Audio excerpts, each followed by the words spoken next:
আমি শুধু একটা বিড়াল হতে চাই। আজকের এই অবিশ্বাস্য গল্পটা লি শিয়াং নামের একজন মহিলার জবানবন্দিতে বলা হয়েছে। এটি তার প্রাথমিক বিদ্যালয় থেকে শুরু করে হাই স্কুল পর্যন্ত ঘটে যাওয়া জীবনের এমন কিছু ঘটনা যা শুনলে আপনার গায়ের লোম খাড়া হয়ে যাবে। পঞ্চম শ্রেণীতে পড়ার সময় লি শিয়াং ছিল খুবই অন্তর্মুখী, লাজুক এবং ভীতু প্রকৃতির এক মেয়ে। স্কুলের উচ্ছৃঙ্খল ছেলেমেয়েদের বুলিং বা হেনস্থা হওয়ার ভয়ে সে সবসময় তটস্থ থাকত। শারীরিকভাবে এসে বেশ দুর্বল ছিল এবং ক্লাসে তার কোনো বন্ধু ছিল না বললেই চলে, যার কারণে ক্লাসে সবার কাছে তার গুরুত্ব ছিল একদম নগণ্য। কিন্তু এই সাদাসিধে মেয়েটির মনেও প্রেম ছিল। সে তার ক্লাসের সবচেয়ে সুদর্শন ছেলে ঝেং শিনকে মনে মনে খুব পছন্দ করত। ঝেং শিনের রাজপুত্রের মতো চেহারার দিকে এসে আড়াল থেকে মুগ্ধ হয়ে তাকিয়ে থাকত, কিন্তু সামনাসামনি গিয়ে কথা বলার সাহস তার কোনোদিনই হয়নি। সে ভেবেছিল এই একতরফা ভালোবাসা হয়তো অজানাই থেকে যাবে। কিন্তু একদিন সবাইকে অবাক করে দিয়ে ঝেংশিন নিজেই এগিয়ে এসে লি শিয়াংয়ের সাথে কথা বলতে শুরু করে। ঝেংশিন ছেলেটা ছিল ভীষণ দয়ালু আর ভদ্র। হাসলে তার গালে ছোট দুটো টোল পড়ত, যা তাকে আরও আকর্ষণীয় করে তুলত। লি শিয়াংয়ের কাছে মনে হচ্ছিল সে যেন স্বপ্নে আছে। কিন্তু তাদের এই মেলামেশা ক্লাসের অন্য 3 মেয়ের একদমই সহ্য হচ্ছিল না, কারণ তারাও ঝেংশিনকে মনে মনে পছন্দ করত। এই দলটার নেত্রী ছিল ক্লাসের ক্যাপ্টেন আবু। সে মনে মনে লি শিয়াংয়ের উপর প্রচণ্ড ক্ষিপ্ত হয়ে ওঠে। তার কাছে মনে হচ্ছিল লি শিয়াংয়ের মতো একটা সাধারণ মেয়ের ঝেংশিনের সাথে কথা বলার কোনো যোগ্যতাই নেই। লি শিয়াংকে তাদের পথ থেকে সরানোর জন্য তারা নিষ্ঠুর পরিকল্পনা করতে শুরু করে এবং তাকে প্রচণ্ডভাবে হেনস্থা করতে থাকে। বন্ধুরা, গল্পটি শুরু করার আগে ছোট্ট একটি অনুরোধ, সবাই একটু ধৈর্য ধরে ভিডিওটা শেষ পর্যন্ত দেখবেন। গল্পের শুরুটা হয়েছিল বেশ অদ্ভুতভাবে। একদিন লি শিয়াং ক্লাসে এসে বসতে যাবে, ঠিক তখন সে খেয়াল করেনি যে আবু আর তার সঙ্গীরা মিলে তার চেয়ারে চুইংগাম লাগিয়ে রেখেছে। সে বসার সাথে সাথেই তার পোশাকে সেই হাঁটালো গাম লেগে যায়। দৃশ্যটি দেখে লি শিয়াং অপমানে কুঁকড়ে যাচ্ছিল, কিন্তু ঠিক সেই মুহূর্তে ঝেংশিন সেখানে দেবদূতের মতো হাজির হয়। সে নিজ হাতে লি শিয়াংয়ের পোশাক থেকে সেই চুইংগামটি ছাড়িয়ে দেয়। ঝেংশিনের এই মহানুভবতা লি শিয়াংকে আরও বেশি মুগ্ধ করে, কিন্তু এই ঘটনাটি আগুনের মতো কাজ করে। আবু আর তার সঙ্গীরা লি শিয়াংয়ের ওপর আরও বেশি ক্ষিপ্ত হয়ে ওঠে। ঝেংশিনের উপকারের প্রতি কৃতজ্ঞতা জানাতে লি শিয়াং একটি চিঠি লেখে। সে চেয়েছিল চিঠিটি সরাসরি তাকে দিতে, কিন্তু লজ্জার কারণে সে তা পারেনি। শেষমেশ স্কুল ছুটির পর সে চুপি চুপি ঝেংশিনের ড্রয়ারে চিঠিটি রেখে আসে, কিন্তু দুর্ভাগ্যবশত আবু আর তার সঙ্গীরা তা দেখে ফেলে এবং চিঠিটি চুরি করে নেয়। তারা লি শিয়াংকে ঘিরে ধরে উপহাস করতে শুরু করে। তারা চিৎকার করে বলতে থাকে, তোমার মতো নোংরা মেয়ের কোনো অধিকার নেই ঝেংশিনকে পছন্দ করার। ঝেংশিন তো আয়ু নামের অন্য এক মেয়েকে পছন্দ করে। তোমার মতো জঘন্য মেয়ে যদি তাকে চিঠি দেয় তবে সে বিপদে পড়বে। এই কথাগুলো লি শিয়াংয়ের হৃদয়ে তীরের মতো বিঁধছিল। অপমানে আর কষ্টে তার চোখ ফেটে জল বেরিয়ে আসে। সেদিন বাড়ি ফিরে এসে অজরে কাঁদতে থাকে। আবুর বলা সেই যোগ্যতা শব্দটা তার মাথায় বারবার ঘুরপাক খাচ্ছিল। সে তার ডায়েরিতে বারবার যোগ্যতা শব্দটি লিখতে শুরু করে। তার কান্নাকাটি দেখে যদি আপনাদের মনে হয় সে খুব দুর্বল মেয়ে, তবে আপনারা ভুল করছেন। লি শিয়াং আসলে কতটা ভয়ঙ্কর হতে পারে তা কেউ কল্পনাও করতে পারেনি। পরের দিনই সে তার প্রতিশোধ নেওয়ার পরিকল্পনা শুরু করে। সে প্রথমে বুলিং করা সেই 3 জনের একজন শিমের কাছে যায়। সে মিথ্যে অভিনয় করে ক্ষমা চায় এবং বলে, আমি আসলে সীমা লঙ্ঘন করে ফেলেছিলাম, আমাকে মাফ করে দিও। শিমে যখন লি শিয়াংয়ের এই নরম ব্যবহারে গা ভাসিয়ে দিয়ে সতর্ক হওয়া বন্ধ করে দেয়, ঠিক সেই সুযোগে লি শিয়াং একটি চুইংগাম নিয়ে শিমের চুলে লেপটে দেয়। শিমে যন্ত্রণায় আর রাগে চিৎকার করতে থাকে, কিন্তু লি শিয়াং তখন তার চোখের দিকে তাকিয়ে ঠান্ডা গলায় বলে, এখন তোমারও কি কাউকে পছন্দ করার যোগ্যতা নেই?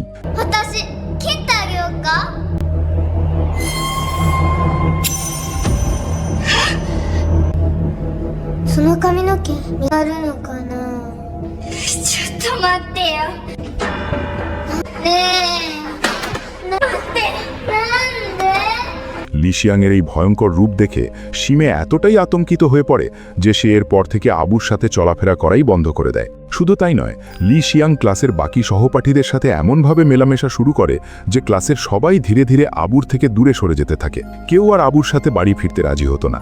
আবু বুঝতে পারছিল না তার পায়ের তলা থেকে মাটি কিভাবে সরে যাচ্ছে।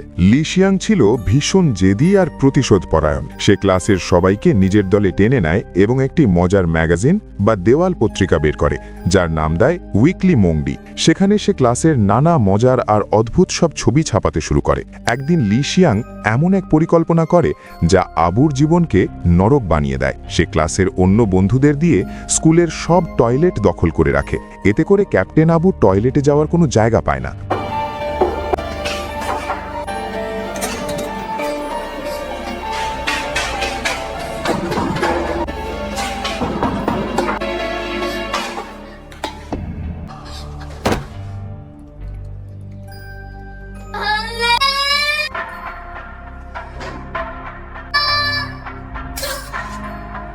পরদিন সকালে ক্লাসে এসে আবু নিজের ডেস্কে লি শিয়াংয়ের বানানো সেই ম্যাগাজিনটি দেখতে পায়। সেখানে বড় বড় করে একটি ছবি ছাপা হয়েছে, যা ছিল আবুর প্যান্টে প্রস্রাব করে দেওয়ার একটি দৃশ্য।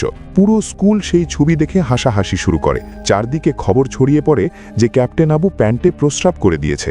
লি শিয়াং তার কাছে গিয়ে খুব শান্তভাবে বলে, এখন থেকে তোমারও আর ঝেংশিনকে পছন্দ করার কোনো যোগ্যতা থাকলো না। লি শিয়াংয়ের এই অসহনীয় মানসিক অত্যাচার সহ্য করতে না পেরে শেষ পর্যন্ত আবু স্কুল ছেড়ে অন্য জায়গায় বদলি হয়ে চলে যায়। একেই বলে কাঁটা দিয়ে কাঁটা তোলা। সময় তো আর কারোর জন্য থেমে থাকে না। দেখতে দেখতে সময় পেরিয়ে যায় এবং লি শিয়াং এখন হাই স্কুলের ছাত্রী। ভাগ্যক্রমে তার সেই আজন্ম লালিত স্বপ্নের রাজপুত্র ঝেংশিনও তার একই ক্লাসে পড়ে। বড় হওয়ার পর লি শিয়াংয়ের রূপ যেন বহুগুণ বেড়ে গেছে। সে এখন আগের চেয়ে 10,000 গুণ বেশি সুন্দরী, কিন্তু তার সেই লাজুক স্বভাব পুরোপুরি যায়নি। সে মনে করে নিজে থেকে প্রপোজ করলে হয়তো সম্পর্কের মর্যাদা থাকবে না বা তা সফল হবে না, তাই সে এখনও ঝেংশিনকে মনে মনে ভালোবেসে যাচ্ছে। লি শিয়াং আসলে পুরুষদের মনস্তত্ত্ব ঠিক বুঝতে পারেনি, কারণ তার মতো সুন্দরী মেয়ে যদি কোনো ছেলেকে প্রপোজ করে তবে কোনো ছেলেই তাকে ফিরিয়ে দিতে পারবে না। ঝেংশিন পড়াশোনায় ছিল অত্যন্ত মেধাবী। সে প্রতিবারই ক্লাসে প্রথম হতো, কিন্তু তাদের ক্লাসে গংটেং জেংই নামের একজন বড়লোকের বখাটে ছেলে ছিল, যে সবসময় দ্বিতীয় হতো। সে ছিল প্রচণ্ড অহংকারী এবং ঝেংশিনকে সবসময় নিচু করে কথা বলতো। প্রতিবার পরীক্ষার আগে সে ঝেংশিনকে চ্যালেঞ্জ জানাতো। এবারও তার ব্যতিক্রম হলো না। সে দম্ভ করে বলল যে এবার সে ঝেংশিনকে হারিয়ে দেবেই, আর হলোও তাই। মিড টার্ম পরীক্ষায় গংটেং জেংই প্রথম স্থান অধিকার করে নেয়।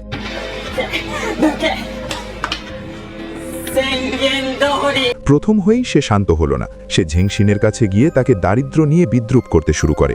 এমনকি স্কুলের শিক্ষক জিচুয়ানও ঝেংশিনকে উপহাস করতে ছাড়েননি। তিনি সবার সামনে বললেন যে ঝেংশিন যতই চেষ্টা করুক না কেন, সে কোনোদিন গংটেং জেংইর মতো হতে পারবে না।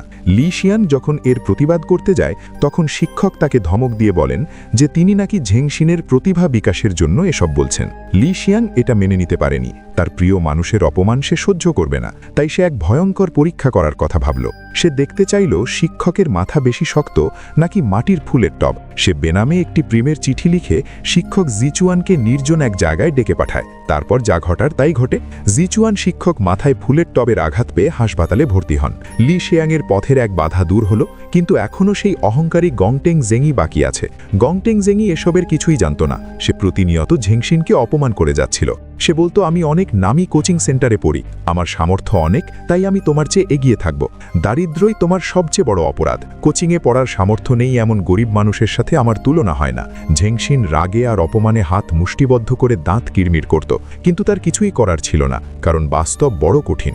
অনেক সময় মেধা থাকলেও সুযোগের অভাবে পিছিয়ে পড়তে হয়। লি শিয়াং এই পুরো দৃশ্যটি দেখছিল এবং মনে মনে গংটেং জেংইয়ের পড়াশোনা নষ্ট করার এক বুদ্ধি বের করে। সে একদিন খুব লাজুক মুখে গংটেং জেংইয়ের কাছে গিয়ে বলে, তুমি তো ক্লাসের সবচেয়ে বুদ্ধিমান ছেলে, আমি কিছু অঙ্ক বুঝতে পারছি না, তুমি কি আমাকে একটু সাহায্য করবে? গংটেং প্রথমে পাত্তা দিতে চায়নি। সে বলেছিল জেংশিনের কাছে যাও, কিন্তু লি শিয়াং তার নারী সুলভ চাতুর্য ব্যবহার করে তাকে প্রলুব্ধ করে বলে, আমি শুধু তোমার মতো প্রথম হওয়া ছেলের কাছে শিখতে চাই। গংটেং জেংই তার রূপের জাদুতে ফেসে যায় এবং তাকে পড়াতে রাজি হয়। তারা দুজনে লাইব্রেরিতে একসাথে পড়াশোনা শুরু করে। লি শিয়াং তাকে বারবার প্রশংসা করে আকাশচুম্বী করে তোলে। সে বলে, তোমার বোঝানোর ক্ষমতা তো অসাধারণ, আমি অনেক দিন ধরে যা বুঝিনি তুমি এক মুহূর্তেই তা বুঝিয়ে দিলে। এরপর সে গংটেং জেংইকে এমন সব জিনিসের টোপ দেয় যা পড়াশোনার চেয়ে অনেক বেশি আকর্ষণীয়। সে তাকে প্রেমের জালে এমনভাবে জড়ায় যে গংটেং জেংইয়ের মন থেকে পড়াশোনার নাম গন্ধ মুছে যায়। লি শিয়াং তাকে একটি চুমু উপহার দেয় এবং বলে, কালকেও কি আমাদের দেখা হবে? গংটেং তখন পুরোপুরি তার বশে। সে আনন্দের সাথে রাজি হয়ে যায়। এরপর থেকে প্রতিদিন তারা একসাথে পড়াশোনার নামে সময় কাটাতে থাকে। গংটেং জেংই পুরোপুরি লি শিয়াংয়ের প্রেমে অন্ধ হয়ে যায়। রাত জেগে সে শুধু লি শিয়াংয়ের কথাই ভাবে। তার মনে আর পড়ার কোনো চিন্তা থাকে না। লি শিয়াংয়ের সঙ্গ পাওয়ার নেশায় সে পড়াশোনা পুরোপুরি ছেড়ে দেয়। খুব দ্রুতই ফাইনাল পরীক্ষার রেজাল্ট দেয় এবং দেখা যায় যে ছেলে আগে ক্লাসে প্রথম হতো, সেই গংটেং জেংই এবার পুরো ক্লাসে লাস্ট হয়েছে। জেংশিন অবাক হয়ে লি শিয়াংকে ধন্যবাদ দিতে আসে, কিন্তু লি শিয়াং শুধু এক চিলতে রহস্যময় হাসি দিয়ে বুঝিয়ে দেয় সে তার প্রিয় মানুষের জন্য যে কোনো সীমা অতিক্রম করতে পারে। গংটেং জেংই যখন তার এই পতনের কারণ জানতে চাইল, লি শিয়াং খুব তুচ্ছ তাচ্ছিল্য করে তার মুখের ওপর বলে দিল, কেন জানতে চাও? কারণ তুমি আমার চেয়েও অনেক বেশি নির্বোধ। শুধু তাই নয়, সে আরও অপমান করে বলল, তোমার সাথে যখন আমি চুমু খেয়েছিলাম তখন তোমার মুখ থেকে কুকুরের মতো দুর্গন্ধ আসছিল। আমি আর কোনোদিন তোমার ধারে কাছেও আসব না। লি শিয়াংয়ের এই চরম অপমান গংটেং জেংই সহ্য করতে পারছিল না, কিন্তু তার আর কিছুই করার ছিল না। অন্যদিকে জেংশিন মেধাবী হলেও তার পারিবারিক অবস্থা ছিল খুবই করুণ। দারিদ্র্যের কারণে তার দুপুরের টিফিন বা বেন্টো বক্সে থাকত শুধু এক মুঠো সাদা ভাত আর একটা টক বড়ই বা আমলকি। তার এই অবস্থা দেখে লি শিয়াংয়ের বুক ফেটে যেত। একদিন সে সাহস জোগাড় করে জেংশিনের কাছে গিয়ে দাঁড়ালো, নিজের হাতের বেন্টো বক্সটা বাড়িয়ে দিয়ে বলল, তুমি কি আমার টিফিনটা একটু খাবে? আসলে আমি রোজ নিজের রান্না নিজেই করি, আজ কেন জানি একটু বেশিই রান্না করে ফেলেছি। তুমি যদি কিছু মনে না করো তবে এটা খেতে পারো। জেংশিন প্রথমে একটু ইতস্তত করলেও খাবারটা মুখে দিয়ে অবাক হয়ে গেল। সে তৃপ্তি ভরে চেতে খেতে বলল, এটা তো অসাধারণ সুস্বাদু হয়েছে। লি শিয়াংয়ের মুখে তখন খুশির ঝিলিক। সে মিথ্যে করে হলেও বলল, তাই নাকি? আসলে আজও আমি ভুল করে একটু বেশি খাবার নিয়ে এসেছি, চলো আমরা ভাগ করে খাই। কিন্তু লি শিয়াংয়ের এই ভালোবাসা ছিল শুধু নিঃস্বার্থ সেবা আর আড়ালে থেকে যত্ন নেওয়ার মধ্যেই সীমাবদ্ধ। সে কোনোদিন জেংশিনকে সরাসরি তার মনের কথা বলতে পারেনি। তার মনে সবসময় একটা ভয় কাজ করত, যদি জেংশিন তাকে প্রত্যাখ্যান করে, যদি তাদের এই সুন্দর মেলামেশাটা চিরতরে বন্ধ হয়ে যায়। প্রতিদিন জেংশিনকে তার নিজের হাতের তৈরি খাবার তৃপ্তি করে খেতে দেখেই লি শিয়াং পরম শান্তি পেত। তার কাছে এটাই ছিল জীবনের সবচেয়ে বড় সার্থকতা। সে ভেবেছিল দিনগুলো হয়তো এভাবেই শান্তিতে কেটে যাবে, কিন্তু তার এই সুখের পথে আবারও বাধা হয়ে দাঁড়ালো গংটেং জেংই। স্কুল থেকে বহিষ্কৃত হওয়ার জেদ আর অপমানে সে উন্মাদ হয়ে গিয়েছিল। একদিন সে ছুরি নিয়ে লি শিয়াংকে আক্রমণ করতে এলো। সে চিৎকার করে বলতে লাগলো, মানুষের শরীর কত সহজ আর ভঙ্গুর তা আমি তোমাকে বুঝিয়ে দেব, আমি কিছুতেই হাল ছাড়ব না। কিন্তু সে জানতো না যে লি শিয়াং ছোটবেলা থেকেই কারাটে বা আত্মরক্ষার কৌশলে পারদর্শী ছিল। সে ইচ্ছা করেই প্রথমে পড়ে যাওয়ার ভান করল এবং ঠিক শেষ মুহূর্তে অত্যন্ত ক্ষিপ্রতার সাথে গংটেং জেংইয়ের ছুরির আঘাত এড়িয়ে গেল। ফলস্বরূপ গংটেং জেংইয়ের এই অপরাধমূলক কর্মকাণ্ডের জন্য তাকে চিরতরে স্কুল থেকে বহিষ্কার করা হলো। জেংইয়ের আপদ বিদায় হওয়ার পর লি শিয়াং ভাবল, এবার হয়তো সে শান্তিতে থাকবে। কিন্তু এবার আরও বড় এক আপদ হাজির হলো। লি শিয়াং প্রতিদিন জেংশিনের জন্য সুস্বাদু খাবার নিয়ে আসত, যার ফলে তাদের সম্পর্ক দিন দিন আরও গভীর হয়ে যাচ্ছিল। তাদের মাঝখানে সেই অদৃশ্য দেওয়ালটা যেন খুব শিগগিরই ভেঙে যাবে বলে মনে হচ্ছিল। কিন্তু তাদের এই ঘনিষ্ঠতা স্কুলের অন্য মেয়েদের চক্ষুশূল হয়ে দাঁড়ালো।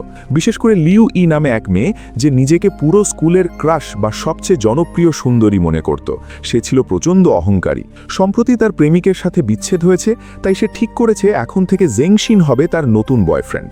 সে লি শিয়াংকে ডেকে হুমকি দিয়ে বলল, আমি জানি শিক্ষক জিচুয়ানের মাথার আঘাত এবং গংটেং জেংইয়ের স্কুল থেকে বের হয়ে যাওয়া সব কিছুর পেছনে তোমার হাত আছে। তুমি যদি নিজে থেকে জেংশিনের জীবন থেকে সরে না দাঁড়াও তবে আমি সব কথা তাকে বলে দেব। কিন্তু লি শিয়াং এসব হুমকিতে ভয় পাওয়ার পাত্রী নয়। সে পরের দিনও আগের মতো জেংশিনের জন্য ভালোবাসার বেন্টো বক্স তৈরি করে নিয়ে এলো। লিউ ই যখন দেখল তার হুমকি কোনো কাজ করছে না, তখন সে ঝেংশিনের সামনে গিয়ে কান্নাকাটি শুরু করলো। সে অত্যন্ত নাটকীয়ভাবে বলতে লাগলো, ঝেংশিন, আমার খুব খারাপ লাগছে যে তোমাকে এত দামি খাবার খেতে হচ্ছে। লি শিয়াং আসলে ভালো মেয়ে নয়, সে শিক্ষককে আঘাত করেছে, সে একটা অপরাধী। তার হাতের খাবার খাওয়া তোমার জন্য অমঙ্গল ডেকে আনবে। ঝেংশিন লিউ ইয়ের এই অদ্ভুত আচরণে বিভ্রান্ত হয়ে পড়ল। লি শিয়াং দেখল এই লিউ ই নামের মেয়েটি আসলে একটা মানসিক রোগী। সে নিজের স্বার্থের জন্য যে কোনো পর্যায়ে যেতে পারে। লি শিয়াং ঠিক করল একেও একটি উচিত শিক্ষা দিতে হবে। সে লিউ ইকে স্কুলের ছাদে ডেকে পাঠালো। সেখানে গিয়ে সে খুব বিনয়ীভাবে ক্ষমা চাওয়ার ভান করল এবং বন্ধুত্বের হাত বাড়িয়ে দিয়ে বলল, চলো আমরা সব ভুলে গিয়ে হ্যান্ডশেক করি। লিউ ই যখন তার হাত ধরল তখন সে বুঝতে পারল না লি শিয়াংয়ের হাতে আগে থেকেই অত্যন্ত শক্তিশালী সুপার গ্লু বা বিশেষ আঠা লাগানো ছিল। মুহূর্তের মধ্যে তাদের হাত একে অপরের সাথে শক্তভাবে আটকে গেল। লিউ ই আতঙ্কিত হয়ে চিৎকার করতে লাগলো। লি শিয়াং তখন তার কানের কাছে ফিসফিস করে বলতে লাগলো, এখন তোমার হাতও আমার এই নোংরা হাতের সাথে আটকে গেছে। এখন থেকে তোমার হাতও সারা জীবনের জন্য নোংরা হয়ে গেল। আমি তোমাকে ভালোবাসি লিউ ই, এতটাই ভালোবাসি যে আমি চাই না তুমি আমার কাছ থেকে দূরে যাও। লি শিয়াং যখন তার মুখ লিউ ই এর মুখের কাছে নিয়ে এলো এবং তাদের মুখও সেই আঠা দিয়ে আটকে দেওয়ার ভয় দেখালো, তখন লিউ ই এর ভয়ে জ্ঞান হারানোর দশা হলো। এরপর থেকে লিউ ই আর কোনোদিন লি শিয়াংয়ের ছায়াও মারায়নি। কিন্তু এই ঘটনার পর স্কুলের চারপাশে লি শিয়াংকে নিয়ে নানা নেতিবাচক কথা ছড়িয়ে পড়তে লাগলো।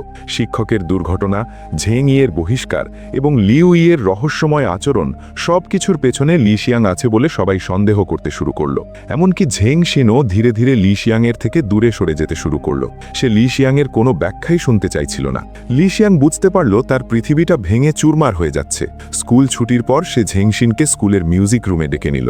সেখানে এক থমথমে পরিবেশের সৃষ্টি হলো। লি শিয়াং সেখানে তার জীবনের সব জমাটবদ্ধ আবেগ আর ভয়ঙ্কর ভালোবাসার কথা প্রকাশ করতে শুরু করলো।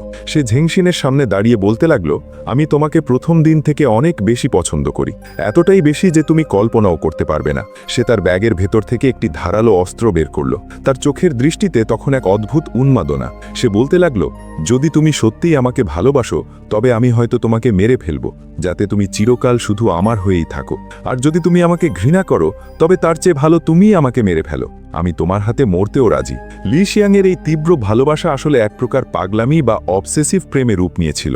সে ঝেংশিনকে উদ্দেশ্য করে বারবার বলতে লাগলো, আমি সব সময় তোমাকে ভালোবেসে এসেছি, আর আমি চাই শুধু তোমার একটি প্রিয় বিড়াল হতে থাকতে, যাকে তুমি সারাদিন আদর করবে আর যে কোনোদিন তোমাকে ছেড়ে যাবে না। গল্পের এই পর্যায়ে এসে এক অদ্ভুত ট্র্যাজেডি আর সাইকোলজিক্যাল থ্রিলার আমরা দেখতে পাই। লি শিয়াংয়ের চরিত্রটি আমাদের দেখায় যে ভালোবাসা যখন অতিরিক্ত হয়ে যায় তখন তা মানুষকে কিভাবে ধ্বংসাত্মক করে তুলতে পারে। সে কোনো সাধারণ প্রেমিকা ছিল না, সে ছিল এমন একজন মানুষ যে তার ভালোবাসার মানুষকে পাওয়ার জন্য পৃথিবীকে জ্বালিয়ে দিতেও কুণ্ঠাবোধ করত না। গল্পের শেষে লি শিয়াংয়ের সেই হাহাকার আর একটি বিড়াল হতে চাওয়ার আকুতি দর্শকদের মনে এক গভীর লেখাপাত করে।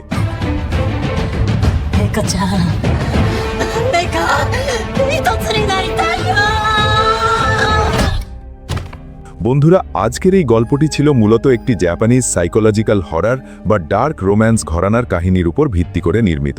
ইন্টারনেটে এই মুভিটি নিয়ে প্রচুর আলোচনা হয়েছে এবং এর রেটিংও বেশ চমকপ্রদ। এই গল্পটি আমাদের শেখায় যে মানুষের মনের অন্ধকার দিকগুলো কতটা ভয়ঙ্কর হতে পারে। সমাজ যাকে শান্ত বা অন্তর্মুখী ভাবে তার ভেতরেও লুকিয়ে থাকতে পারে এক ভয়ঙ্কর প্রতিশোধ পরায়ণ সত্তা। মুভিটির সিনেমাটোগ্রাফি এবং ব্যাকগ্রাউন্ড মিউজিক আপনার স্নায়ুর উপর চাপ সৃষ্টি করতে বাধ্য। আপনারা যদি এই ধরনের সাইকো থ্রিলার পছন্দ করেন তবে এই মুভিটি আপনার জন্য একটি মাস্ট ওয়াচ। লি শিয়াংয়ের ভালোবাসা কি ঠিক ছিল নাকি এটা ছিল নিখাদ উন্মাদনা? কমেন্ট করে অবশ্যই আপনাদের মতামত জানাবেন। ভিডিওটি ভালো লাগলে একটি লাইক দিতে ভুলবেন না এবং এই ধরনের আরও রহস্যময় এবং রোমাঞ্চকর গল্পের জন্য আমাদের চ্যানেলটি সাবস্ক্রাইব করে রাখুন। দেখা হবে আগামী ভিডিওতে। ততক্ষণ ভালো থাকুন, সুস্থ থাকুন। ধন্যবাদ।